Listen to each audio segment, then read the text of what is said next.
Welcome to channel of रचित classes. आज हम बात करेंगे ITR 1 के बारे में। तो इनकम टैक्स रिटर्न प्रिपरेशन जो हमारा सब्जेक्ट है उसके अंदर हम बात करेंगे कि ITR 1 किसको फाइल करना है। तो ये जो रूल्स है ये 2020-21 के लिए एप्लीकेबल है। सो यहाँ पे जनरल इंस्ट्रक्शन दे रखी है कि this instructions and guidelines for the filing and preparation particularly in the income tax return 1 ITR 1 के लिए है। In case of the any doubts, अगर कोई भी डाउट है तो please refer the relevant provisions of the Income Tax Act 1961 and the Income Tax Rules to 1962।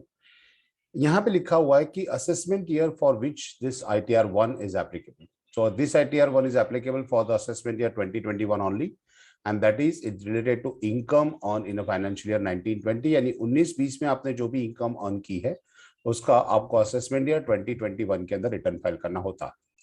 So who can use this return? That is, ये form कौन use कर सकता है? So this ITR is be used by the individual who has resident other than not ordinary resident। यानी ITR 1 use करता है individual who is resident, कि जो रेसिडेंट है other than the not ordinary, यानी ऑर्डिनरी रेसिडेंट जो है वो यूज कर सकता है whose total income for the assessment year 1920 does not exceed 50 lakhs, यानी 50 लाख के ऊपर नहीं होनी चाहिए उसकी इनकम। सो यहाँ मेंशन किया है कि this rule should be used by the individual who is the director of not, ये यहाँ पे मेंशन किया है कि कौन यूज नहीं कर सकता है। तो इंडिविजुअल ऐसा है कि जो कंपनी का कोई डायरेक्टर है वो उसको यूज नहीं कर पाएगा, या and has been any unlisted equity shares at the any time during the previous year, यानी उसके पास कोई भी कंपनी के इक्विटी शेयर है जो अनलिस्टेड है वो ये ITR नहीं फाइल कर सकता।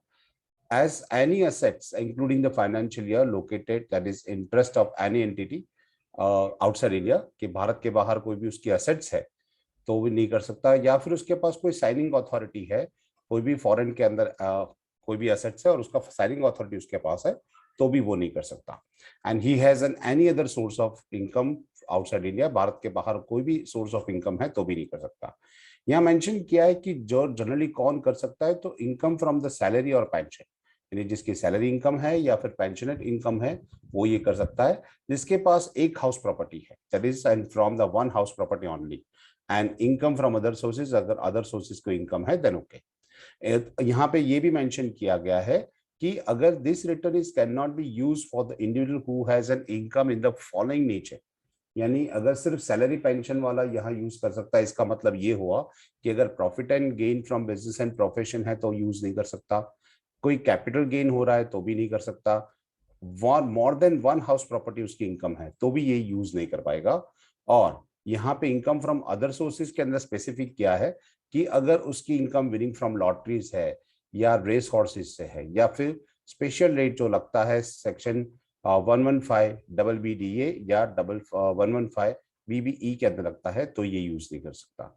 यहाँ पे भी स्पेसिफिकेशन के साथ नोट दे रखा है, in case where the income of the another person or the spouse or minor child etc is to be credited with the income of assessee, this ITR can be used only if the income being credited falls into the above income category, यानी किसी उसकी wife का या फिर उसके husband का या बच्चों की इनकम इसके अंदर ऐड होती है, लेकिन वो भी सैलरी या पेंशन से होनी चाहिए, सिंगल वन हाउस प्रॉपर्टी से होनी चाहिए, अदर सोर्सेस में जो यहाँ मेंशन किया है कि यहाँ पे विनिंग फ्रॉम लॉटरीज या विनिंग फ्रॉम रेस हॉर्सेस से नहीं होनी चाहिए। तो ऐसे लोग यहाँ पे कर सकते हैं, क्यूबिट है तो भी।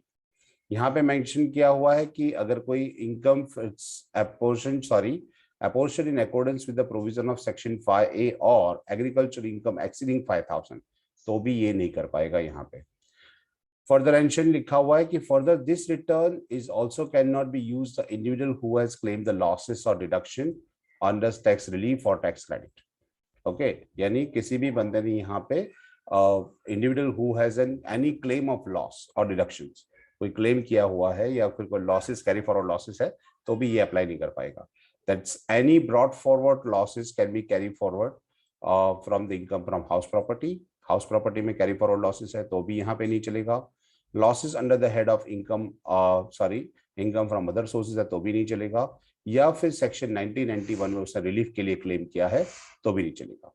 So any claim deduction under 57 other than the deduction clause 2A thereof relating to the family pension और the claim of credit of deducted source in the hands of the any person. तो ये cases के अंदर आपको यहाँ पे ITR 1 ये use नहीं कर सकते। सो नॉर्मली यहाँ पे मेंशन किया गया है कि कौन कौन यूज कर सकता है और कौन यूज नहीं कर सकता।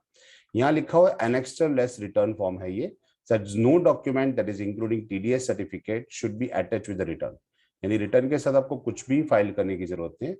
All such document enclosed with this return form will be detach and return to the person filing the return. यानी जो भी उसके साथ अटैच किया वो डिटैच कर दिया जाएगा, निकाल दिया जाएगा और आपको वापस दे दिया जाएगा। यानी इसके साथ कोई डॉक्यूमेंटेशन की जरूरत नहीं है। Manner of filing this return, किस तरह से आप फाइल कर सकते हो रिटर्न। तो this return form can be filed with the income tax department in any of the following way, by furnishing return in a paper form, paper form में आप डाल सकते हो, या फिर that this page the form of permissible only in case of the super senior citizen, यानी सिर्फ super senior citizen के लिए ही है, और by furnishing the return electronic under the digital signature. तो आज के जमाने में बाकी सारे लोग जो डिजिटल सिग्नेचर यूज करके उसका यूज करते हैं। सो इस तरह से रिटर्न फाइल कर सकते हैं। Okay, by transmitting the data to the return electronic under electronic verification code, आप उसको डेटा ट्रांसमिट करके वेरिफिकेशन कोड के तहत भी ले सकते हैं। And transmitting the data in the return electronically and thereafter submitting the verification of the return in ITR V form, आप उसको इलेक्ट्रॉनिक सिग्नेचर के तहत वेरीफाई करके ITR V फॉर्म में भी कर सकते हो। नोट में लिखा हुआ है where the return form is furnished in the manner mentioned in a 4 subsection 4, the assessee should print out the 2 copies of ITR V। अगर आप ITR ऑनलाइन पे कर रहे हो यानी ITR V फाइंड कर रहे हो तो उसकी 2 कॉपीज निकालनी है। 1 copy of ITR V is duly signed with the assessee, assessee को साइन करना है एंड उसको सेंड करना है post bag number 1, electronic city, Bengaluru, Karnataka, and the other copy may be written by the assessee for his record. दूसरी copy वो अपने पास रख सकता है। एक कॉपी उसको ITR V कहाँ भेजनी है, बेंगलुरु कर्नाटक भेजना है। So post bag address mention किया हुआ है कि Karnataka, post bag number 1, electronic city, Bengaluru. The form ITR V should be reached within the 120 days, 120 दिन के अंदर अंदर वो वहां पे पहुंच जाना चाहिए। जब आपने रिटर्न ऑनलाइन फाइल किया है तब ई फाइलिंग किया है उससे 120 दिन में आपका बैंगलोर यानी कर्नाटक में पहुंच जाना चाहिए। Filing out the acknowledgement, only 1 copy of the return form is required to be file, एक ही कॉपी आपको रिटर्न फाइल करने की जरूरत है। Where the return form is furnished in the manner mentioned 5.1, acknowledgement और ITR V should be duly filed। तो आपको ITR V के साथ वो acknowledgement slip फाइल करनी है। Obligation of return file किसके लिए है ये? So every individual whose total income before allowing the reduction under chapter 6A, तो यहाँ पे है of the income tax, the exceeds of the amount of as per the below, and tax is obligation to furnish the return of income।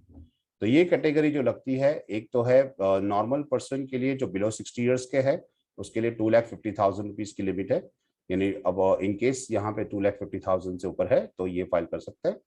Who has an age of above 60 years but not more than 80 years, okay, तो ये relevant है in case of resident individual who are filing the age of 60 years और more at the any time during the financial year 1920, उसके लिए 3 लाख की limit है। And who are the age of 80 years and above, तो उसके लिए 5 लाख तक की लिमिट है, तो ये लोग रिटर्न फाइल कर सकते हैं। सेकंड है instructions for the filing of ITR 2, वो नेक्स्ट लेक्चर में डिस्कस करेंगे। Have a good day.